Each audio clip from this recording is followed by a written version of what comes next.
Today I'm presenting you the Leica lens Summarex 85mm 1.5. So it's a very interesting lens. There's not so many on the market. It was produced when the Leica 3G camera was produced. There's a Leica M mount I adapted on it to use it with my more modern cameras, but it was a screw mount lens. So the robust construction is Leica style, but not yet to what we're used to in terms of user experience. But it's a pretty heavy lens, and we're going to go through the diverse photos I've taken with now. It was a lens produced between 1943 and 1960, about 4,400 produced. It's not that often you can find a good one. So yeah, let's go check those photos out. This lens, this quite exceptional lens, the first two images we can see, actually this lens is adapted on a Leica SL2 camera. It's a 47 megapixel camera, but the sensor has a small micro lens area on it, which is meant to have better rendering with old lenses. I'm not sure it's going to have an effect on this 85mm lens, but it was designed for photons coming at strong angles on a digital sensor to react better, more like they would on a film. So I think it's a perfect camera to test this lens. I've done most of the examples I will show full aperture. Of course, it's also a 17 blade diaphragm on this lens, so it always kind of stays round, but most of the examples are going to be full aperture. So as you can see on the left picture, the definition is really there. There's a soft rendering, but it's super precise anyhow. On the right, I'm going to talk a lot about this, but you can see on high contrast zones of the lens of the scene, you'll see this hollow-like effect on high contrast. You can see it on the yellow parts below, which actually gives an interesting look. Going to give most of the character of this lens, as we can see on those two other images. But basically, those two images are a really good example of this soft and creamy bokeh, which is quite exceptional, I believe. And you can see this great color rendering of the lens.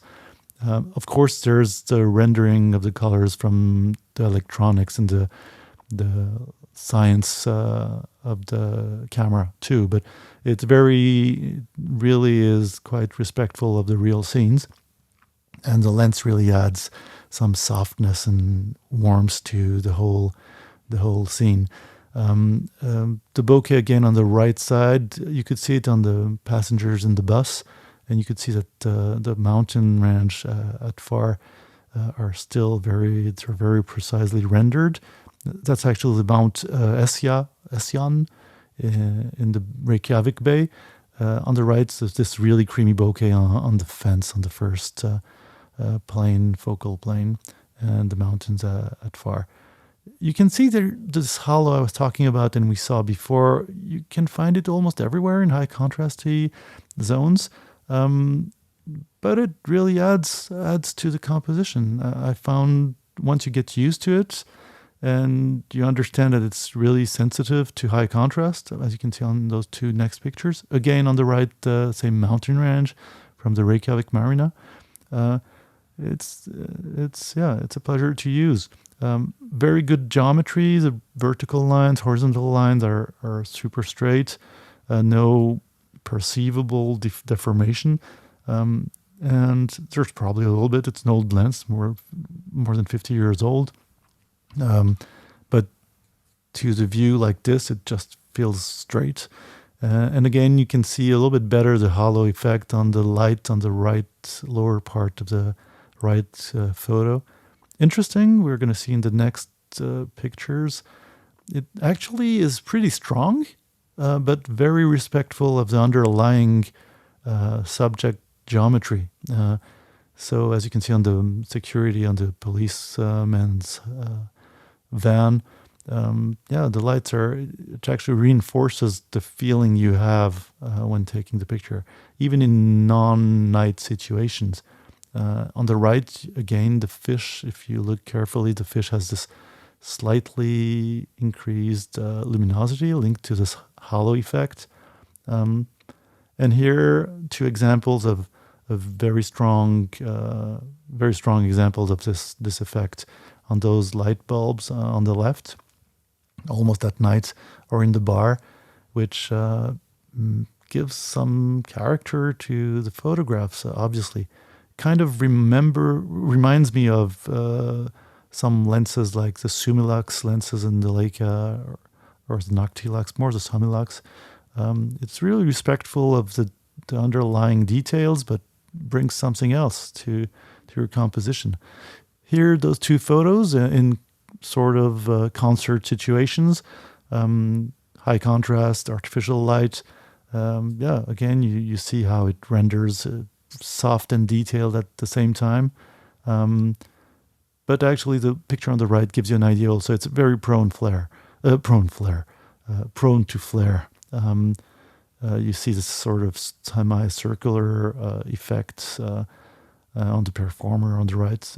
That's in the concert hall, which is named Gaukurin in Reykjavik. Fantastic place, by the way.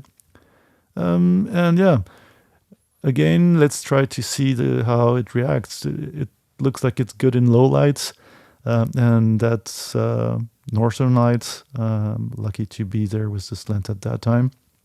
You see the rendering on the stars actually gives them a really nice painting-like effect. I think it's Ursa Major on the right picture on top. Not sure about it. I'm not very good in astronomy. But yeah, it works to me. For me, it works. Very nice and precise. Also, this light that goes up, it's an artwork from Yoko Ono. It's a tribute to John Lennon and to peace. It's named the Imagine Peace Tower. It's located on the island of Vide. I don't know how you pronounce it. In the Bay of Reykjavik. Yeah. Again, on the left, that's the rendering of this aurora, which is a northern light. And you can see superposed on it also the flaring on the lens. It's very flare non-resistant. It's gonna flare with weird lights around you, and so you have to get used to it. And on the right, that's Eyjafjallajökull volcano, the one that blocked all the planes a few years back when it blew up. Early morning. Again, this lens brings a strong character to all the scenes you take with it, but very interesting to use. Again, going back to daylight shots. Two good examples I chose because they show how soft and precise at the same time this lens is. You can see it on the tree branches on the left, or a small detail on the right, the chair in the third window. If you look at it, it's contrasty, and actually you can guess there's a small hollow because of the strong contrast, and actually makes the scene more painting-like. It's while still being very precise. It's very interesting rendering. I repeat myself, but it is. And then if you use post-processing, those two images, it's from the window of a plane. I tried to diminish the halo. You still keep a lot of the characteristics of the lens.